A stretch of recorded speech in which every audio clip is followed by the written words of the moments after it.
especially when you have Jupiter moving into Aries all on its own.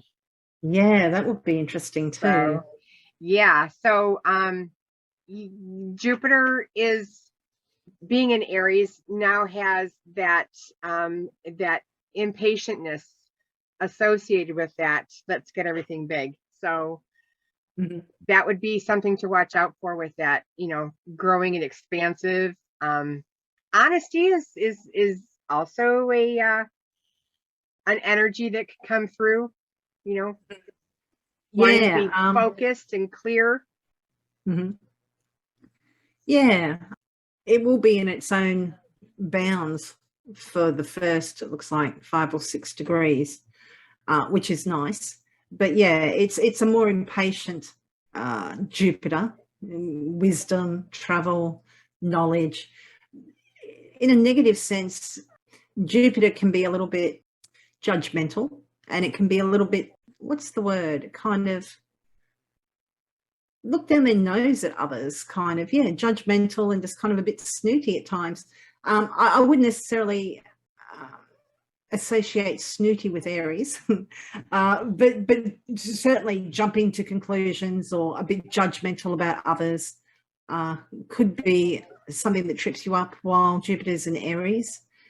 Yeah, I mean, Jupiter in a fire sign is in its night triplicity, so that helps it somewhat. It's not hugely hobbled. It's just we waited so long for Jupiter to be in Pisces because Jupiter was in Capricorn and Aquarius, those two Saturn ruled signs, for like 2020 and 2021, and all the astrologers were waiting for it to get to Pisces, and it went into Pisces in 2021, but then it went back to Aquarius. And then it finally got back into Pisces, which it rules in, I think it was about the 28th of December last year. You know, you could usually expect Jupiter to be in a sign for like 13 months, but it just went whoop, straight through. I mean, what have we had? Just over 5 months or something. It's not enough. No, not for that big planet to just not be in that sign for that long. Although, hopefully, Is hopefully, it gonna retrograde back into Pisces for a little bit? I think it might. I think it will at the end of the year, if not next year, sometime. Yeah, I'm not 100% sure. Maybe it will. I know it's going to station round about 8 degrees of Aries because that's my sun. I was like, oh, great. If I was a gambling girl, I would say yes. It is Well, going to go that's back. interesting because I could totally see Jupiter and Aries being a gambler. Speaking of, And interesting, that's another thing that Jupiter is associated with, which is luck. So it's called the greater benefic because it tends to bring good things.